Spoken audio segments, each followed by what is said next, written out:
you Have a fixed mindset. characterize. Yes, ma'am. Have a fixed mindset about a Fixed character. mindset is a different thing. I will come to that. uh, Stereotyping is you are characterizing a person, categorizing a person based on the group that he belongs to. So you generalize. So for example, any person, you don't see him as a person, as a personality. You start categorizing him into a group, and based on the group characteristic you say that person is the same one. Okay, so for example, someone you while assessing, you just assess someone saying that, oh, she's a woman.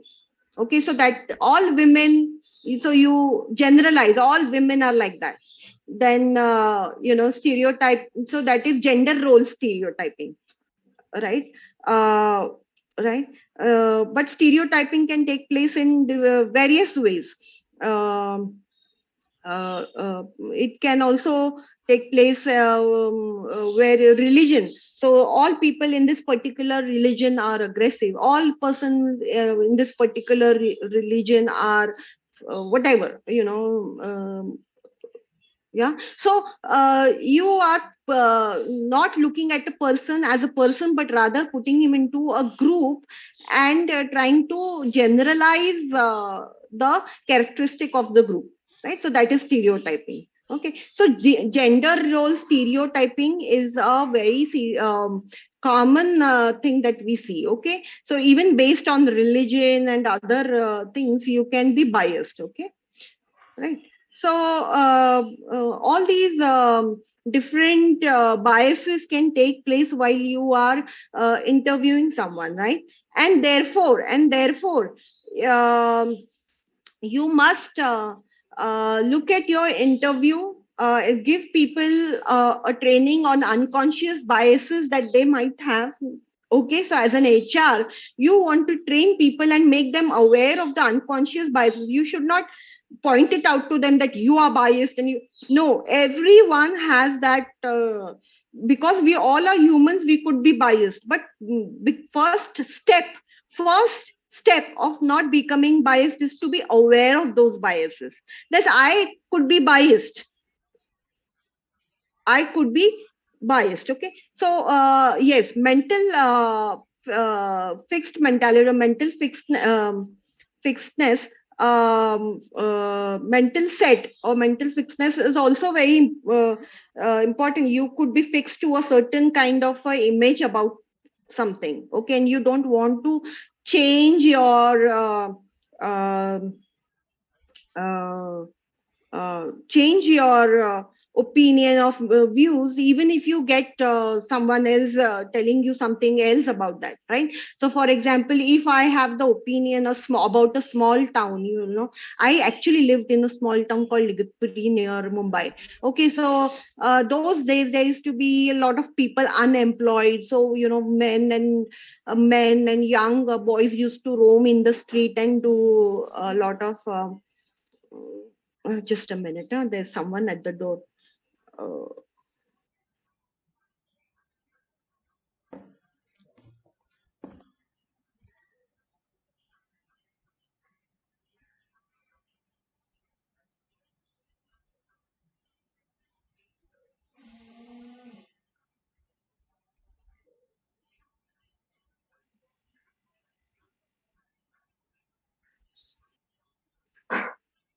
okay, right. So I'm back. So yeah, so in Igpuri, let's say that town, small town, all boys and men used to loiter on the streets, and eve teasing was very common those days, and all those things, right? So let's say someone tells me now Igpuri has changed and there are better schools out there and there are some industries and people are employed. Okay, so I don't want to change my views now. I have my fixed views, right? And then I say, oh, no, no, no, that can't happen, that place is a bad place, right? So I don't want to change my views and opinions, right? So even that is a mental fixation, but that's not a bias really, that's a behavior of someone, kind of a thing. But these different biases can really take place. You should go through all the kinds of biases. There are more uh, um, um, by more types of biases that you can look at. Okay, so what is how can you come out of those biases? How can you conduct interviews that will mitigate biases, reduce the effect of biases? How can you conduct interviews in a way that it will mitigate biases? We can have parameters, or we can have some caution steps, so that we can reduce biasness. Okay, so you can have certain criteria that are discussed. Everyone will have actually a criteria, right? But if everyone has a different criteria to measure, then it could be a problem, right? So when you're forming your team for interviewing candidates, your panel interviews, that is, or even a single person who's taking the interviews, as an HR manager, you are supposed to know what are the criteria they are applying for taking the interviews. Okay, so you might discuss in panel, and that discussion has to happen way in advance, before the interview, right? So you cannot just in time before the interview cannot come up with the criteria, right? Then they will do ad hoc, anything that they want they will ask, right? So your interviews have to be structured way in advance. Your criteria for selecting people have to be discussed with the panel, and discussed with you as an HR way in advance to mitigate those biases, right? Other things that you should know is, like an example I'll give you. In an interview, if someone is biased, okay, so let's say, what actually happens, that I'll tell you. If I am biased, okay, so Tanushri comes to me for an interview, also Suvir comes to me for an interview, and let's say Ankan and Vipin, all four of you come for an interview, and then I have a bias with Tanushri because she's a woman, okay, let's say, which is a very common situation, right? So let's say I don't want to actually hire a woman, right? That is, let's say, assume that is my tendency. So what can happen is that while interviewing, I can put across very difficult questions to Tanushri, but easier questions to Ankan, Vipin, and Suvir. Right, I can be doing that as well, right? So the difficulty of the questions have to be similar. Okay, so if I ask someone very simple questions, of course he is going to answer those questions, right? And someone I deliberately ask them super difficult questions, and then make him nervous, and so this can happen. So to reduce that bias, you have to think about what will be the effect of that bias. What is that person likely to do? So I am likely to ask difficult questions to people who I don't want to hire. So what as an HR manager you can do is, you can try to keep the difficulty level of the questions little similar for everyone. If you think that that particular standard has to be there, and therefore you need to ask difficult questions, you need to ask it to everyone, right? Okay, so that kind of a thing you should remember, and therefore you need to structure your interviews way in advance.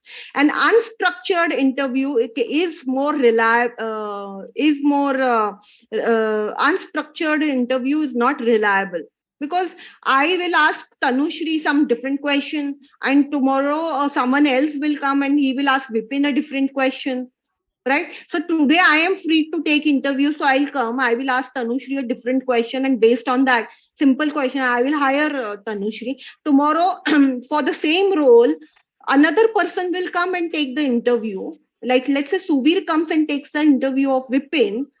He asked him difficult question, and Vipin is not hired because even though Vipin was actually a good candidate. Okay, because there were differences in the opinion of the two interviewers. Tanushri was hired, but Vipin was not hired, even though Vipin is a good candidate and he is a high potential candidate, right? So your selection test and tool has to be really reliable. So reliability also has to be into your interview process. And how can you make your interview reliable? How can you make your interview reliable?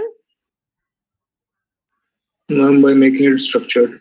Yes. Okay. And way in advance, not at the that time. Okay. So you must ask the managers to give you some time to have a discussion on the criteria for selection. Maybe the criteria for selection, communication skill is the second or third, according to your weight, the weights that you put. Maybe for a web developer role, technical skills is way more important for you. Right. So your criteria and your weightage on each criteria has to be discussed way in advance. The kind of questions that you will ask for behavioral test and situational test also be done way in advance. Right. So this is types of selection interviews. So non-directive interview, the recruiter asks questions as they come to mind. Okay. And this should not happen. Okay. But it can happen when you are probing someone. What is probing? I'm checking. What is probing? Okay, so if you are asking, let's say you have four high level questions. Like, let's say I ask you, what are some of the good things and most interesting and least interesting thing that you have done in your previous job? What are the most interesting and least interesting thing that you have done in your job? So you tell me something. And then I ask you another question based on what you have said. Based on what you have said. So like you've said, the most interesting thing that I have done is I have done a project for which I got award from my company. Right, you tell him that. Then he says he thinks it's very generic, vague that you've said. So he wants to dig in deeper. So then he asks you, okay, what was that project and why do you think it was interesting? So then you say, okay, I think it was interesting because I had the opportunity to deal with B2B client after serving B2C clients for 2 years. Now I've been given the opportunity to serve B2B clients. And that was a big opportunity for me to deal with corporates and all that, right? So that was the most interesting thing. So then he would ask you, okay, so what was there any situation where your clients appreciated you and for what? And then you say, okay, the B2B client found my presentations very appealing. And then he found it very intelligent. He asked me some questions to customize my product and how could I customize my product? And I had ready answers for it or something like that, right? So you're probing. You might have just one or two high level questions. What is most interesting and least interesting? But if the interviewee or the candidate gives you a very generic answer, like my project was very interesting with the client, very generic, doesn't tell you anything, right? So now you want to probe because the candidate has talked something vague and very generic. Right. So, so you could be probing your interview. Okay. But you could have high level structured questions. Right. So, right. That is there. But that probing is not non-directive interview. That probing happens because you have structured the interview, but you are probing in deeper because the candidate has answered, given you some vague answer or some just generic answer, and he stopped after giving one line answers. Right. So you want to dig in deeper and find out. But in a non-directive interview, you really don't have questions. You see the candidate, okay, whether you like the candidate, the physical appearance. Okay, abhi resume dekha. Maybe the manager was not prepared because he has not read the resume. That also happens, and that can be very rude for the candidate. The candidate in front of the candidate only is reading resume. Okay. The candidate will think, okay, he's not read my resume. He's not read my application. Has he selected me just randomly? Is he going to select me? Okay, so you're creating a fear into the candidate by reading his resume right in front of him as if you have not read it before. Okay, so the manager is actually supposed to read that this thing. So then, if you have not read the resume, there's no criteria. You don't know the application form. You've just come as a manager and you're sitting there, and then whatever comes to your mind, you just ask. Okay, even that can happen. That does happen a lot of time. So, as a responsible HR manager, you should avoid this. Now, directive or structured interview. This recruiter uses a predetermined set of questions that are clearly job related. Okay, so you could have structured your questions. If you want to give a behavioral test, then you of course want to ask them, what did you do in your previous role, and how did you solve that problem? Did you come across a crisis, and how did you solve that problem? Right, so that is a behavioral test question, right? Whereas a situational test is you are giving him a situation, a hypothetical situation, right? Your situational interview, hypothetical incident. Even this situational interview, you could come up with a structured set of questions for situational interview. Like you give him a hypothetical situation, such as let's say the client is not happy with you, and he has made a complaint about you, but now again the client and the office has said, okay, we give you another chance to deal with the same client. How will you deal with this client? Okay, you've made a mistake, he's complained against you, but now next time again you are given a chance to deal with the same client. How are you going to deal with the client? Okay, so that can be a situation.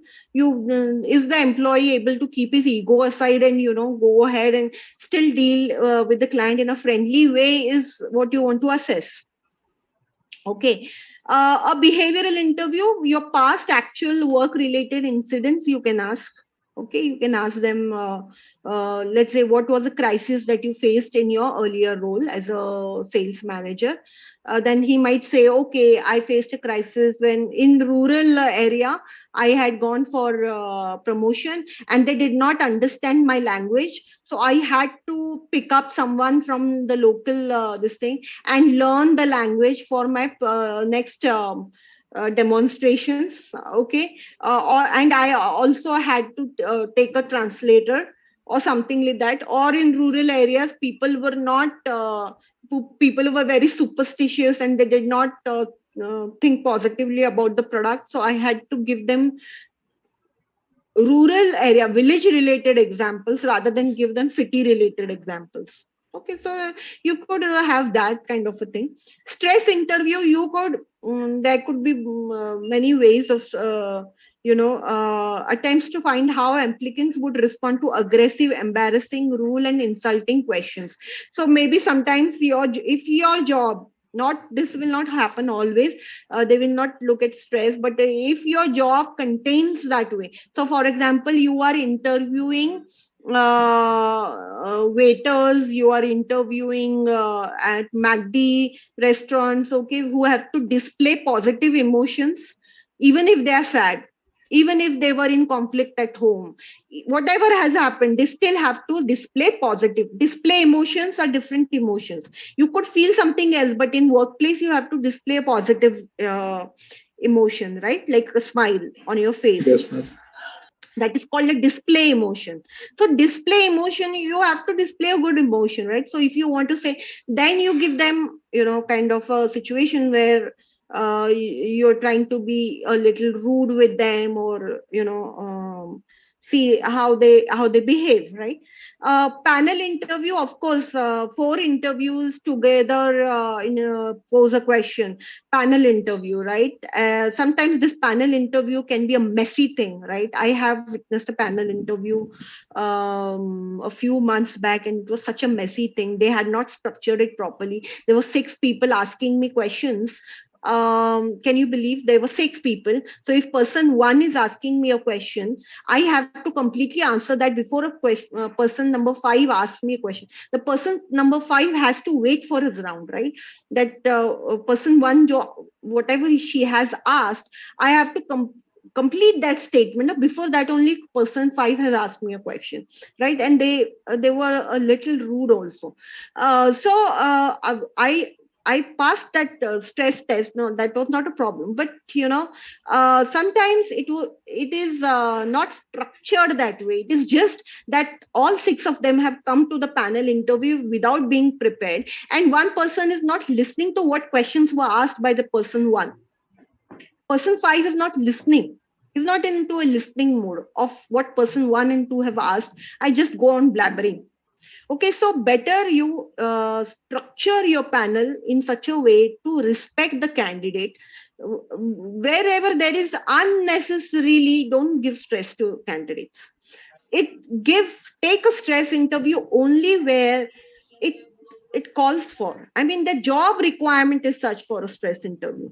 Otherwise, people will have all sorts of image about the company, and it will just spread a bad reputation about the company, right? So don't take stress interview unless it is required, right? So effective interviewing. So these kinds of selection interviews now. Any questions with this? I think it is very simple, and I give you plenty of examples.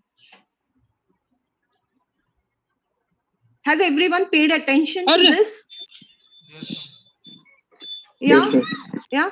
So these are very simple. I've given you examples also, right? Always remember, behavioral interview is digging your past experience, right?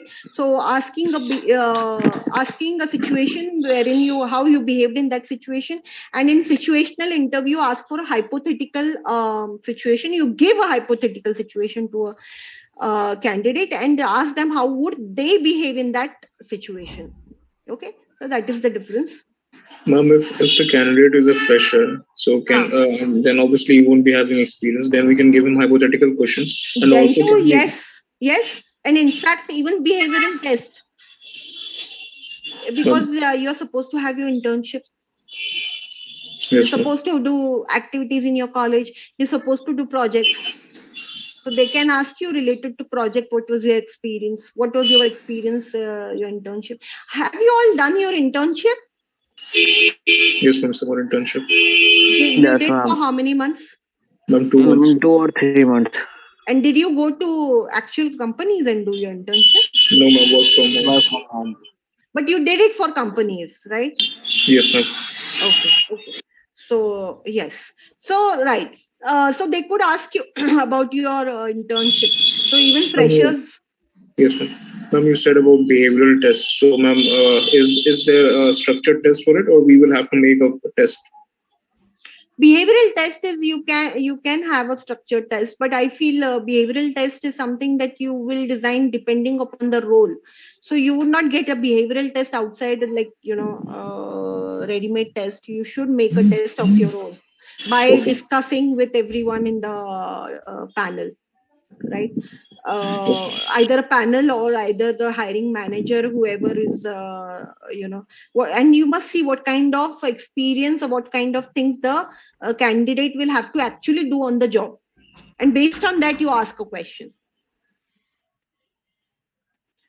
Right? So, if that person has to deal with a lot of conflicts in this role, for example, HR manager, you will have to deal with a lot of conflicts between people, right?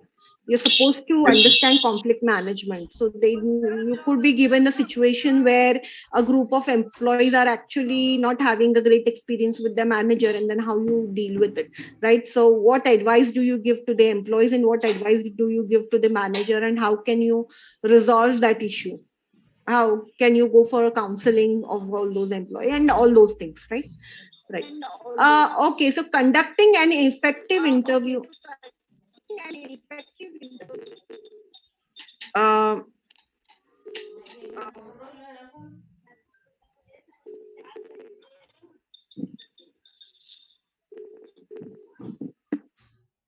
Okay, so yes, conducting an effective interview, planning the interview, controlling the interview that we've said already, okay, using proper questioning techniques, right?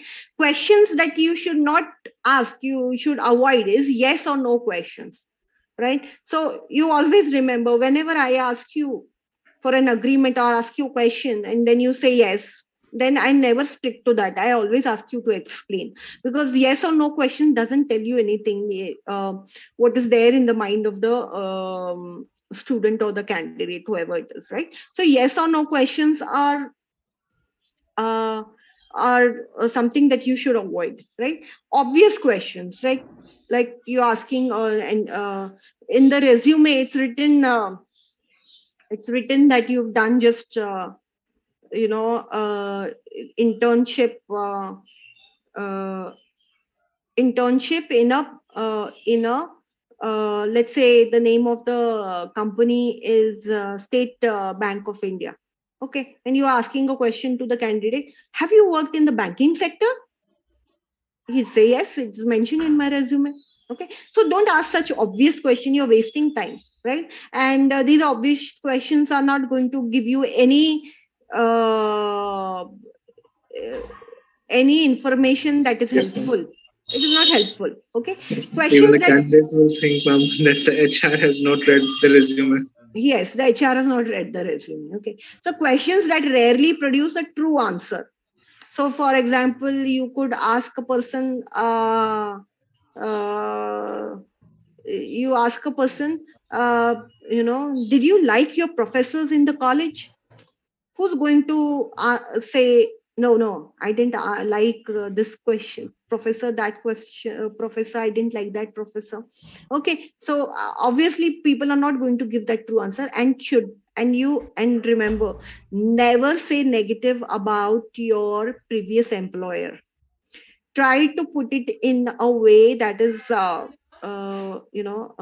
positive, a little positive, because what happens is, if you can't say negative, then at least keep quiet.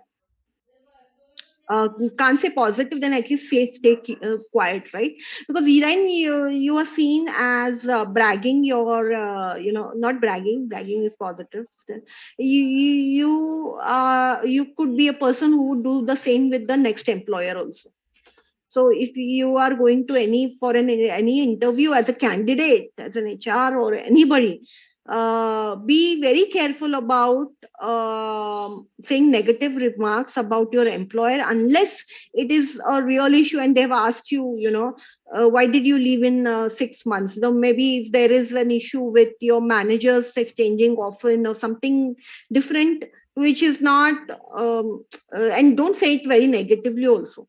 Say it in a manner that is more diplomatic, okay, and in a positive way, right? So never do that. But anyways, no, you should not ask a question where you will not get a true answer. Okay, so if you ask a question to someone, do you love your family? So even if that person has issues in their family, they're still not going to give you a true answer, right? Right. Leading questions. Don't ask questions like, do you agree to what I'm saying? I asked this question to some of you, right? But in interviews, don't ask this question. Do you agree that this organization is very supportive to employees? You would say yes only, no. It's a leading question. I'm giving answer into your mouth. Basically, leading question is that I am giving the answer into your mouth. I'm feeding you with the answer. So don't ask leading questions. Okay. Illegal questions. Yes, you should not ask someone, ideally a woman, are you pregnant? These are illegal questions. You should never, ever ask in the interview, are you pregnant? Okay, it's an illegal question. You cannot ask unless she wants to reveal it later. She can. Okay, ideally you should not. Okay, it would be very rude and it is illegal to ask that question. Questions that are not job related. So don't ask fancy questions. Do you have a boyfriend?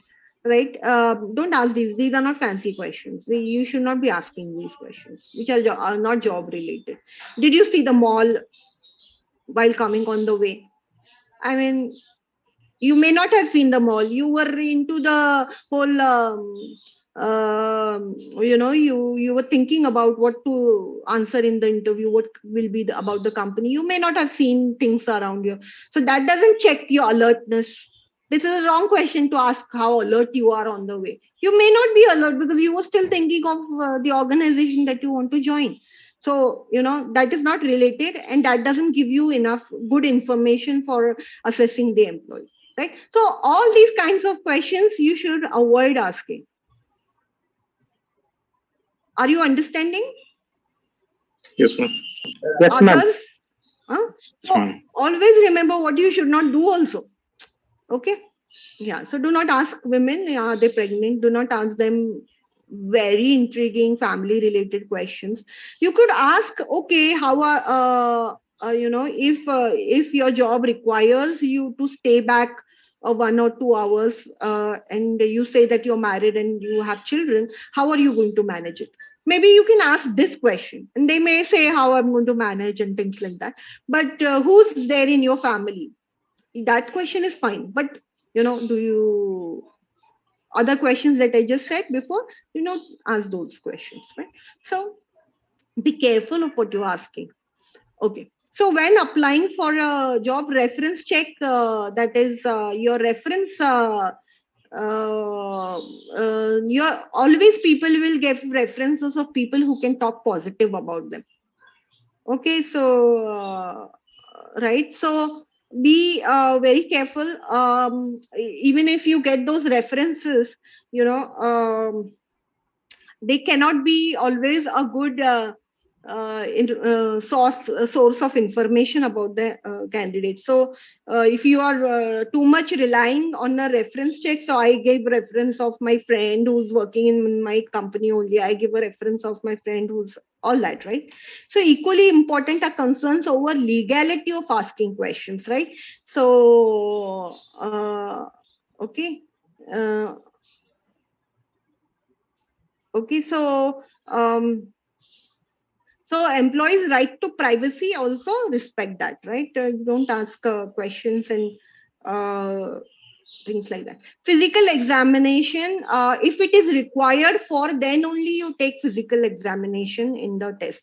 There have been many lawsuits in the US where, the selection test and this thing was not matching job performance. That means unnecessarily certain selection tests were used and which were measured for job performance, but there was no actual relationship between the test and the job performance, and simply people were not selected based on certain criteria. So if your selection criteria are wrong, if your selection tests are wrong, and it is not it is creating a bias in your recruitment, you could face a legal what do you call it, a case, a PIL litigation filed against you as an employer. Okay, there are many such cases in the US because their labor laws are quite strict, okay, where selection tests have been wrong and wrongly conducted, and actually it doesn't it was creating a bias because it has had no relationship with job performance. Okay, especially physical examination. So be very, very careful. And now because of equal employment opportunity law, even disability, physical disability people might have, and you still have to take them. A certain level of disability should be allowed. Like if you are taking a web developer, then if he doesn't have 1 feet or something of mishap he has gone through, you still have to, you will have to take him into your company, right? So physical disability, physical fitness, unnecessary restrictions on physical fitness, you will have to be very careful about it because of what? Which law? Equal opportunity law, labor law. Yeah, equal employment opportunity, right? So you will have to be very careful about it. Just think which selection test, which selection, what sort of interview you are actually planning. Otherwise, you could be going through a litigation, a case filed against you in the court. Okay, so offer guidelines, formal, right? So job offer. So once someone has been selected after an interview, okay, you want to give him a job offer. You tell him that you're selected and all that. Formalize the offer with a letter to the applicant clearly stating the terms and conditions of employment. Okay, right, and avoid vague general statements and promises. Require return of a signed. So every employee, what to call it, offer letter.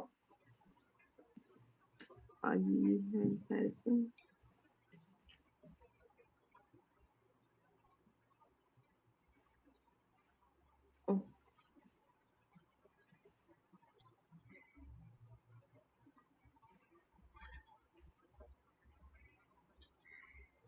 Where is that gone?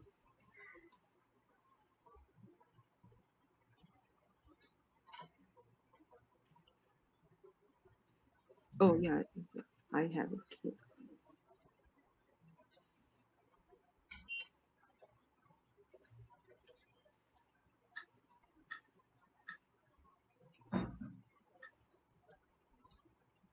Okay, so selection test, interviews, and anything you're using to select an employee, be very, very careful. It can lead a defamation suit against you, any kind of legal this thing. So you've not learned labor laws? It's not been taught to you yet? Or is there something that you will learn? I think we will learn in coming semester. Okay, fine. It is a very important thing to know. Okay, all the laws that are labor laws that are very, very important for you to know. Okay. So, and many of them apply to your recruitment process also. So please look into it very seriously when you learn labor laws. Okay, so candidate first name, last name, this is an offer letter. Okay, so of course, these few statements have to be very written in a very pleasing manner. You will be reporting directly to so and so. Who would you be reporting to? Not always it's written, but yes, it could be written in your employee. We believe your skills and experience are an excellent match for our company. So you also praise that employee because you have selected him based on whatever, right? So the starting salary is mentioned in your appointment letter. At least in my letters in my previous job, it was mentioned the salary, the starting salary, and what is the structure of the company. Okay, and what is the employment relationship with the candidate. Okay, so it could be a permanent employment, it could be a 6 months probation after which you would be made permanent. So what is the employment relationship with the candidate? You have to mention very clearly in your employment letter, in your offer letter, right? So first is praising your candidate and welcoming him, all that. The salary also could be mentioned here, and which role. That role has to be mentioned. That is very, very important. Again, there was a case where an engineer was hired from India into Kuwait or someplace, right? And when he went there, his offer, while going there, his offer letter mentioned his role and some responsibility that was related to engineering field, like an engineer. But when he went there, it was nothing about like engineering. He was working like a worker. Okay, so his job and duties, responsibilities were not matching. So it was either Kuwait or it was Saudi, Dubai, that side. He filed a case there. He was an Indian. He filed a case there that I was called based on this and this and this. But you can see this. There's a problem here. My job offer is talking about some other job duties and responsibilities, seeing that I had come here, but here they have given me all worker related tasks, so which I'm not happy with. So the court advised the employer to give 1 month, 1 year salary, his travel, all cost they had to bear, and also pay some compensation of this legal suit to that person. And he took that that money and came back to India. So, you could be liable for such things if your job description is not correct and your role is not rightly mentioned in your offer letter. If it is ambiguous and it is not, it is contradicting to what the person, so it's a case of cheat. You're cheating the candidate. It's a case of fraud. Therefore, I am always insisting your job description has to be right. It will lead to case, litigation into court. Do you understand the seriousness of what you're doing in recruitment? Yes, ma'am. Ma'am, but on the part of the employee, how will he prove that he was doing some other job? Because of course, he must have taken videos. Camera hote nahi kya? Yes, I don't know what he used, what he did, but he could prove it to the court, right? Or, right? There are ways to prove it. So don't worry, candidates and employees also smart these days. They know how to prove it. Okay, so he must have been guided by a lawyer even before he went to the court. So lawyer must have told you, collect this proof for yourself before you resign, before you file a case in the court. Right. So, So remember this. This is very, very important. Please, alarm बजना चाहिए तुम्हारे दिमाग में जब job description लिख रहे हो कि this can be a problem for you. Not only court case, your reputation could be at fault. Maybe the candidate will come to you as an HR manager. Sir, you look at this job offer. The role that you mentioned and the job description that you mentioned here has no connection with what I'm doing now. What do you have to say? Why take such embarrassing situations for yourself? Don't go into such embarrassing situations for yourself. Even if the client, the person doesn't go into the court, it is still an embarrassing situation for you to deal with, right? Why do I go into such embarrassing? Then again, your employee referral program will hit. I will not call my friend. These people give some other role, some other job description. And, when that person is actually coming to the company, it is something else only. Right? So your employee referral program is going to be badly hit. This is the seriousness of a job description. Your offer letter is a serious document. Okay? Right. As an employee, you are also eligible for whatever you're eligible for, if it is a variable pay and a fixed pay kind of a structure, give it that. Then your termination, legal, this thing also should be mentioned in consecutive pages, which I'm not adding here. So you could be told how to manage your IT related things. You could be said on the day of termination, you will have to submit your desktop, the laptop that is offered to use, any other equipment that is offered to you. You should maintain the confidentiality of the company information.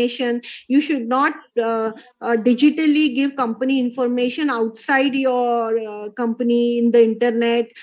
Digital privacy of the company, digital respect of the company should be maintained. All those documents will come in the next pages in your offer letter.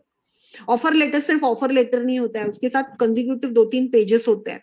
Okay, you will talk about 1 month notice has to be given before you resign. Okay, you resign and you give 1 month notice to the employer also. Okay, you can't live within that 1 month. You can't leave suddenly. You have to give us 1 month notice or 3 months notice, whatever is that role calls for. Yes, ma'am.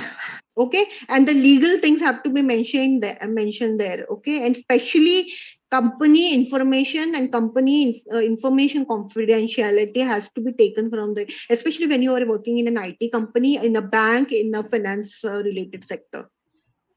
Lot of information related legality papers will join your offer letter when they are signing. Okay, offer letter सिर्फ एक letter नहीं होता है. Okay, are you understanding this? Yes, ma'am.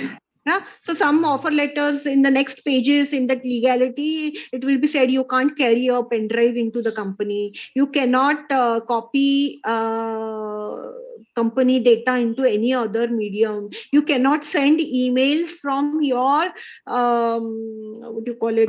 from your formal email, company email ID. You cannot send emails for your informal work or something like that, right? You cannot see, you will be able to only see certain sites, websites. Some websites are,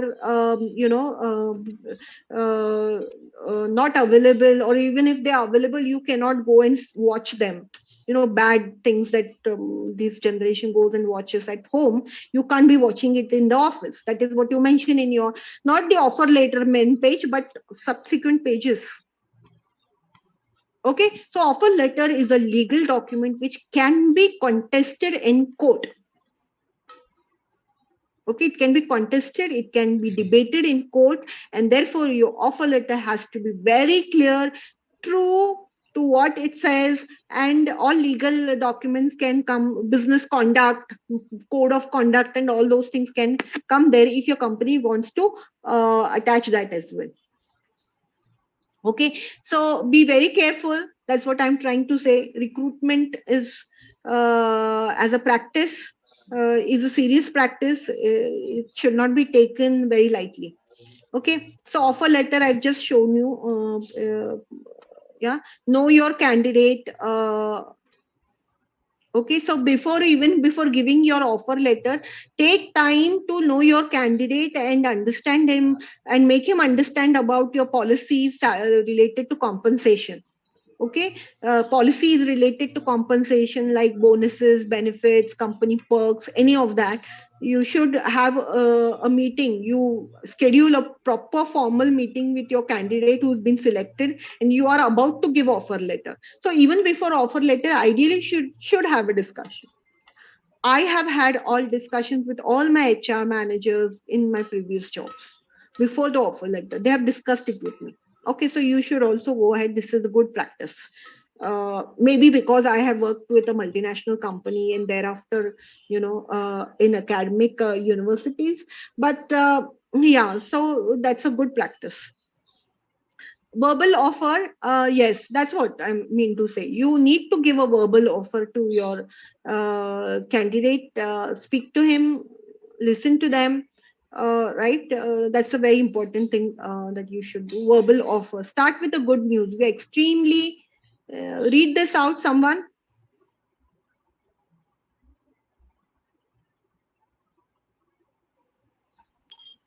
Ma'am, can I? Yes, please. Start with the good news. We are extremely excited and think we can extend a formal offer.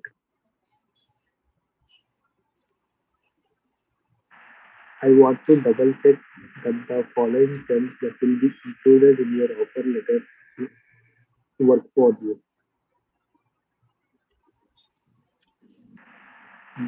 Dive into the details of what's included in the. It won't help either party to in the terms. We can't hear you clearly, Buragana. Hello? Yeah, so your voice has been breaking. Yes, ma'am. It is connected. Okay, somebody else wants to read below that?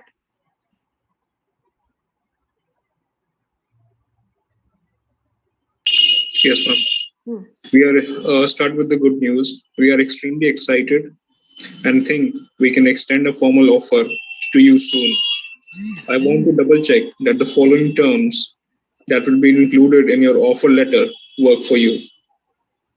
And then dive into the details of what's included in their offer. Be clear and frank.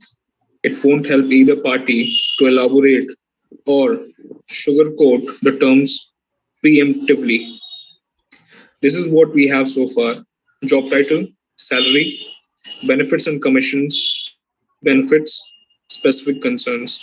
Yeah, so salary is definitely a thing that is important, your benefits, compensation, but your job title and the role that you explain in the offer letter, we can, let's say not even at the point of recruitment, but something goes wrong with the employee's relationship with the company, right? And the candidate files a suit against you, a case against you. all the documents right from the appointment letter to all your HR related reports that the employee has with him, he will submit it to the court. And you could be asked in the court to answer all of these questions, right? So recruitment letters are to be taken quite seriously. It can affect your career going forward if you don't take job title, job description, and offer letters seriously. Okay. Ensure the details of the offer work and wrap up with asking them when they are ready to start. Okay. So in your recruitment plan, your cycle time that we had discussed, right, wrong back, you must include the notice period that employees will take, will be having with their previous company, right? So if you're selected today from and give the offer letter today to the employee, after 1 month he'll be joining, or 3 months he'll be joining, right? So his joining time will always come with a notice period, and therefore you should always ask what is the notice period, that time that they have with them, right? So so do your due diligence as a hiring manager. This is very, very important. Receive a verbal commitment, right? So this is very important. Writing the offer letter. By now, you have vetted your candidate, talked through the offer, and ideally secured a verbal commitment. Okay, so that is very important because, see, it looks like you send an offer letter and employee is going to accept it. With freshers, that might happen, but with experienced employees, they have other offers also. So if they are not happy with what you're saying, they will not accept the offer. So that can be a problem. I remember I was teaching this college like 3 years now. Some of my students, all of my students are placed here and there. So some of the students come and they speak to me again, So there was one student who had come to me. Is everyone listening? Yes, ma'am. Yes, Others? Yeah. ma'am, So there was once. Ma'am, you said to remind me that before 10 minutes that you will give some notes or something of previous that. Right.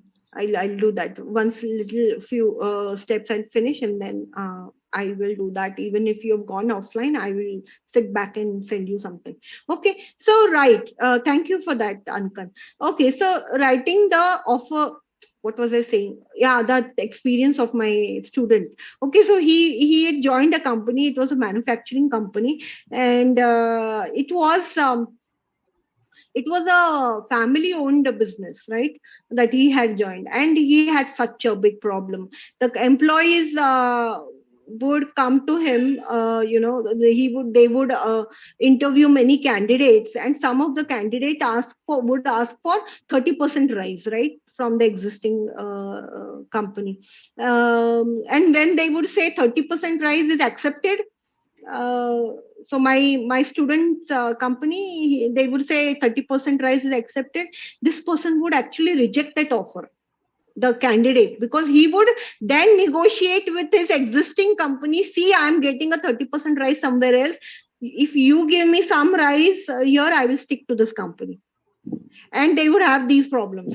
Okay, so the real issues are very, very different in the workplace. You might come across issues. So therefore, very important to have a discussion with the candidate before the offer letter. It can happen that that person can actually be using that offer letter to negotiate with his existing company. That, see, I am getting 20% rise or 30% rise or whatever rise in the next job.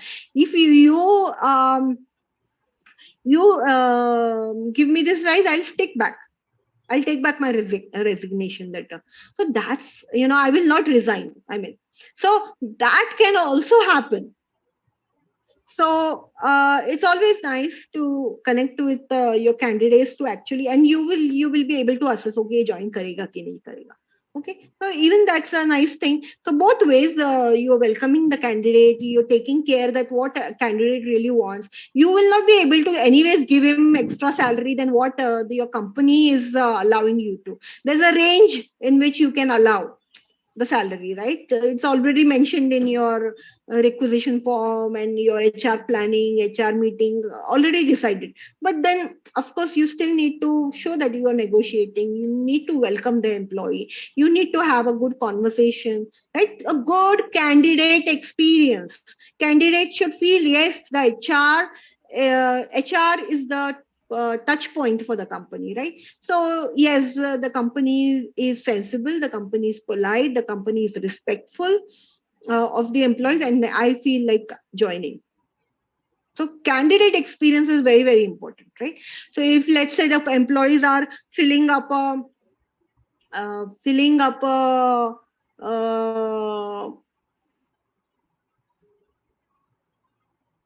what to call it, you're filling up the aptitude test or the personality test or something, and there you realize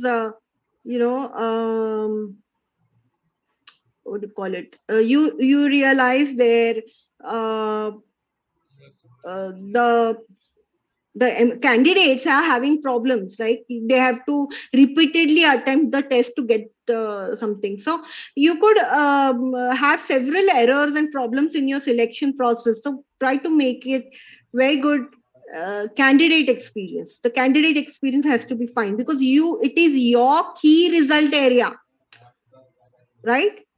A candidate experience is your key result area as an HR manager, as a recruitment manager. Do you understand what I'm trying to say? Yes, ma'am. Yeah, that is your key result area. That is an area wherein you need to really show up that you are doing a good job of inviting the candidates and attracting them in a good way. So it's not just attracting at the point of source, the sourcing, not only important to source candidate, but entire selection process throughout the test and throughout the interviews you should have a good candidate experience. That is very, very important, and that is your key result area as a HR manager, as a recruitment team specialist, as a management trainee joining a company as an HR. Okay, so this is very important. Don't take it lightly. Your offer letter should capture personality of your company. Okay, that is very important. You would have a text that the company is saying that you should put this text everywhere when you are explaining about the company. Every time you are not going to write a new text about the company. No, it is called a boilerplate text. You will have a standard text coming from the corporate communications of the company saying that this is what you should write about the company. Someone will write a project management company, someone will write a construction company, someone will write a water company. No. You should write it this way. Our company is the construction company. There is some implications to it, right? So how you describe your company will always come from your corporate communications boilerplate text. There will be a standard text that you have to pick. You can't write. I wrote it in front of you just to show the other day, but that text actually will come from the employer, your employers, your company's corporate communications department or branding, marketing and sales. What do they use? So that will be incorporated in your offer letter as well. You can't write what you feel like. Do you understand this? Yes, ma'am. I'm told about the description of the company, like it's a project management company or a construction company, and also the tagline. Yeah. So they will, right, then maybe they also want to see we are the leader in the industry and, whatever. We have projects all over the world. Whatever they want to write, you can't write it on your own, how you want to describe the company. So always get that description from your corporate communications department or your whatever HR manager. You should ask them. Don't write anything that you feel like about the company. That is a very important marketing and communications related stuff. Okay, so express a genuine interest in you. Yes, someone wants to say something. Okay, express a genuine interest in your candidate. That I show you how pleased you are to get the person in your company. Include the legal terms of the document. I told you, illegal terms of the employment will come into the pages, consecutive pages, right?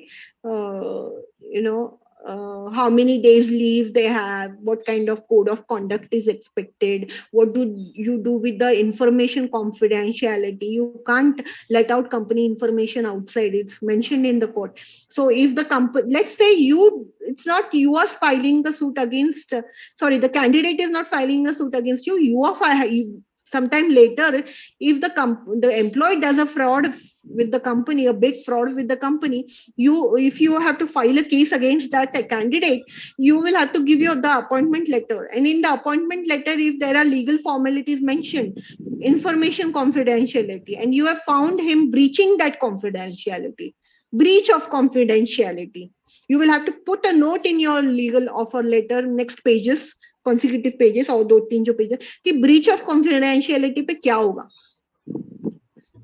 Breach of confidentiality का मतलब क्या है? You will have to write. So breach of confidentiality means any information about the company, any legal information about the company, any data about company projects which should not be shared outside by any means.